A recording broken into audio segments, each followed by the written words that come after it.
번째 순서로 넘어가겠습니다.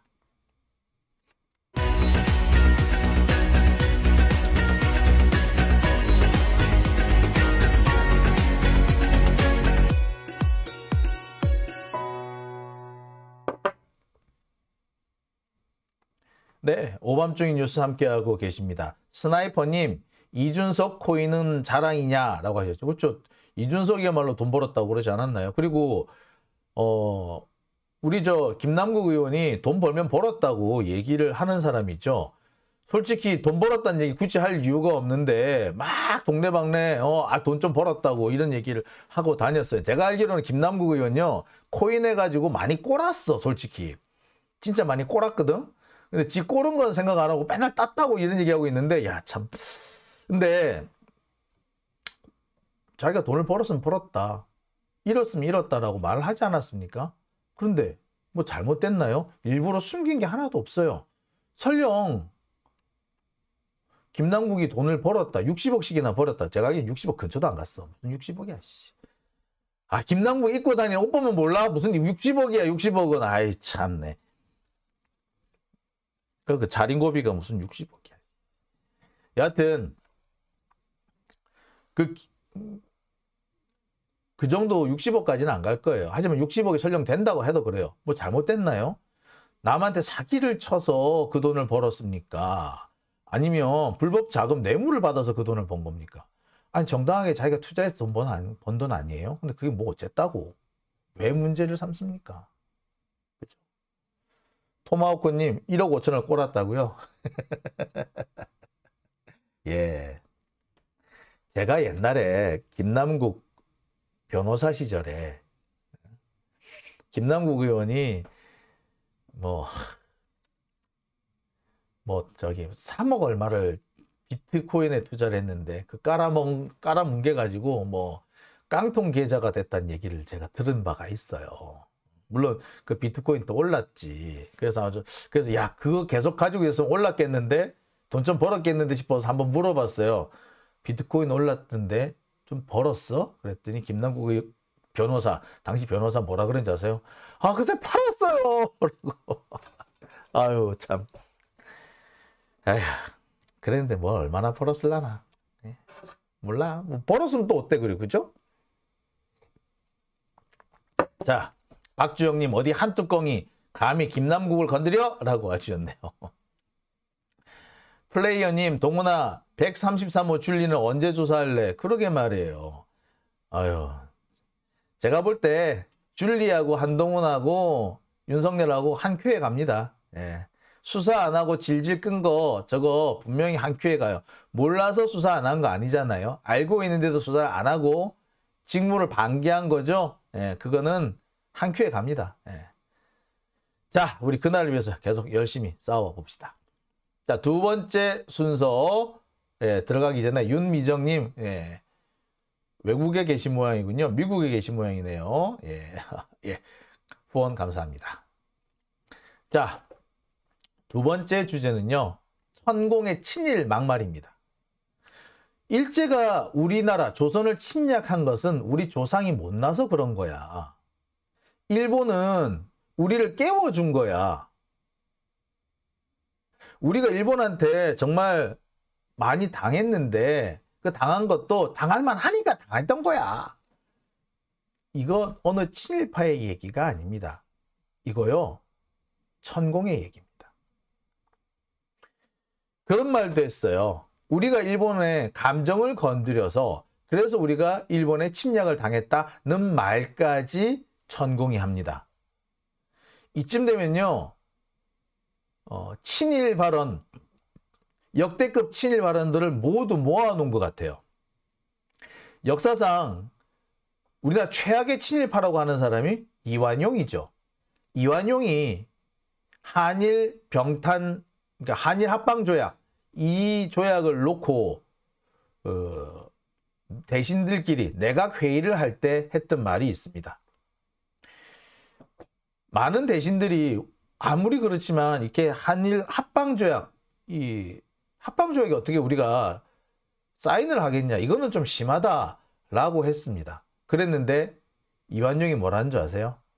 이미 되돌릴 수 없는 상황 아니냐. 여기에서 괜히 여기 이제 와가지고 괜히 조약을 받아들일 수 없네 많이 해서 일본의 감정을 건드리게 되면 동북아시아에서 이 전쟁의 소리밖에 더 생기겠느냐라고 하면서 그 한일 합방 조약을 밀어붙인 전례가 있습니다. 천공의 말과 상당히 일맥상통하는 부분이 있죠. 참. 자, 윤석열 주장하고도 많이 일맥상통하죠. 자, 뭐 길게 얘기할 거 없이요. 천공이 했던 얘기 한번 보십시다. 그러면 이 일본이 지금 우리 이 조선하고 전쟁이 일어나고 조선을 어렵게 만들고 할 때 어떤 식으로 일어났나 이런 걸 우리가 충분히 만져봐야 돼요. 내가 하는 소리는 뭐냐 하면 우리 조상님들이 지혜롭지 못했다. 그때 우리 조선을 운영하는 방법들도 지혜롭지 못했고 일본은 이게 오갈 데가 없다가 보니까 서양하고 많은 문물을 같이 나누고 있을 때 우리는 전부 다 배타하면서 우리끼리 똘똘 뭉쳐 있었던 거예요. 근데 이 1, 2차 대전이 일어나는데도 우리는 까맣게 모릅니다. 그리고 그 앞에 조선에 일어나는 이런 일도 까맣게 몰라요. 모르는데 우리가 뭔가를 이게 다툼이 일어나는 거죠. 전쟁은 큰 일 때문에 일어나는 게 아니고 다툼 하나 때문에 일어나는 거예요. 그럼 우리 선조님들이 주위의 나라들하고 뭔가 경영을 잘했으면 전쟁이 일어났을까? 안 일어납니다. 그때 감정을 일어나도록 만든다든지 국제정세에 돌아가는데 이렇게 야심을 갖는다든지 이럴 때 우리는 그 뭘 했느냐 하면 요 술잔 좋은 거에다가 술을 따라가지고 그 물 돌게 해놨고 그 위에 띄어가지고 돌아오면 그거 마시는 시합했어요. 응? 우리는 조금 살기만 게 아니면 술 마시는 것밖에 안 했어요. 우리 선조님들이. 그러다가 세상이 어마어마하게 변하는 조짐이 일어날 때 그때 우리가 어떠한 일이 일어나는데 그것도 전부 다 자연이 일으키는 작업이에요. 앞으로 미래에 얼마 안 가서 이게 100년도 안 가서 세상이 엄청나게 소용돌이를 칠 때인데 이럴 때 지금 일본이 우리를 지금 두드리고 뭐 이래가지고 뭐 이렇게 안 해놨으면 이 나라 없어졌어요. 크게 봐야 되죠. 일본은 자기 역할을 한 거고 우리는 거기에서 우리가 일어날 수 있도록 잠에서 깬 거예요. 요거를 우리가 지금 공부 나누자고 설명을 한 겁니다. 우리는 일어날 때가 됐기 때문에 누군가가 깨우러 와요. 그게 이웃나라 일본이었었어요. 그러니까 이 아주 모욕적이고 막 이렇게 한 거는 그렇게 당할 수 있게끔 지금 살았으니까 그렇게 당하는 거지. 그렇게 당한 걸 가지고 너는 나쁜 놈, 우리는 좋은 놈 이래가지고는 우리 발전이 없어요.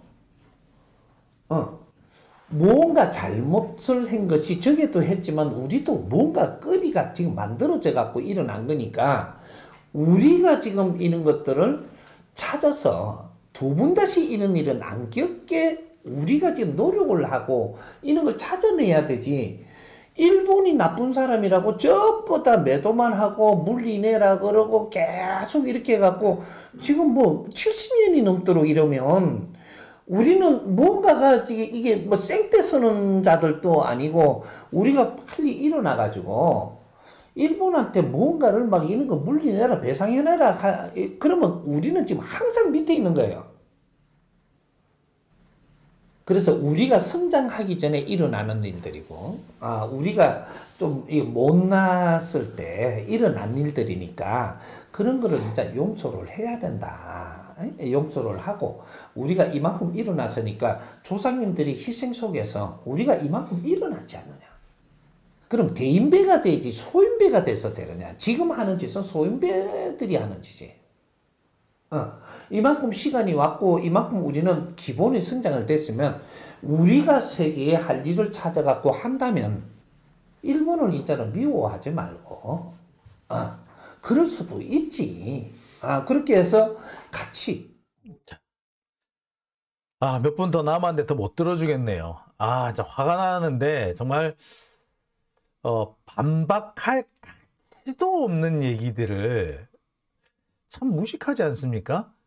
뭐 물에다 술잔 동동 띄워놓고 그 신라시대 얘기를 왜 유치한 놈.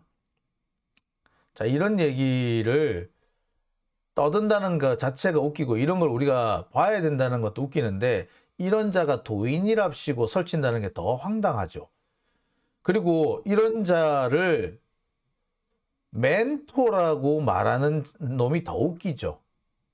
이런 자를 비판한다고 뭐 이런 놈을 가지고 멘토라고 그러냐고 지적을 하니까 천공을 모욕하지 말라라고 발끈해가지고 설치는 윤석열이 진짜 더러운 놈인 거죠. 또른 놈이지. 모자라는 거지. 이쯤 되면은 모자라는 놈이라고 밖에 뭐 다른 말을 할 수가 없습니다. 모자라는 놈이에요. 자, 진짜 문제는 이 대목입니다. 윤석열이 지난번 3.1절 기념사에서 했던 얘기 여러분들 기억하십니까? 오늘 우리는 세계사 변화에 제대로 준비하지 못해 국권을 상실하고 고통받았던 우리 과거를 되돌아봐야 한다. 우리가 잘못해서 국권을 상실했다 이거죠. 일본은 과거 군국주의 침략자에서 우리와 보편적 가치를 공유하고 안보와 경제, 글로벌 에젠다에서 협력하는 파트너로 변했다. 일본이 파트너랍니다. 이쯤 되면은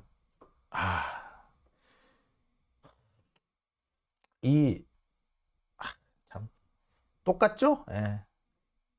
뿐만 아닙니다.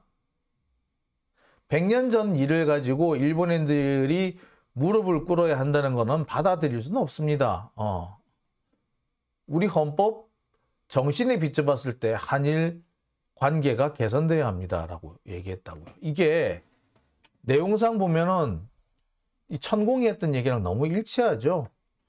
그러니까 천공이 지금 떠버리고 있는 얘기는 단순히 천공이라는 미친 또라이가 헛소리를 했다. 그냥 우리는 보고 아유 저 또라이 하고 넘어가면 되는 게 아니라 그게 국가 경영에 특히 우리나라의 대외 정책에 직접적인 영향을 미치고 있다는 게 심각한 거죠. 윤석열의 친일 본색은 뭐 원래 지 DNA 속에도 들어있었겠으나 그런 DNA를 깨워주고 실제로 활용하게끔 만들어준 사람은 천공이 아닌가. 천공 때문에 더 설치고 있지 않느냐는 생각이 듭니다. 어쩌다가 대한민국이 이렇게 미친 친일파 새끼들한테 진짜. 그런데 윤석열 지지율이 지금도 33%가 나온다대요. 나라를 팔아먹어도 찍어주겠다는 놈들이 있는 거죠. 정말 이들이야말로 반역자들인 것 같습니다. 나라를 팔아먹어도 찍어주겠다는 33%. 저는요, 그들하고는 같은 하늘에 살 수가 없다는 생각이 지금 들기 시작했습니다.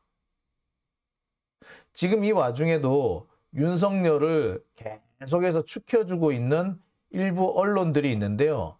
걔들이야말로 친일파들이 아닌가라는 생각이 들고요. 21세기에 그들이 친일파들이라는 행동, 그들과 우리가 과연 같은 하늘에 살 수 있는지, 같은 하늘 아래 살 수 있는지 곰곰이 생각해 보게 됩니다.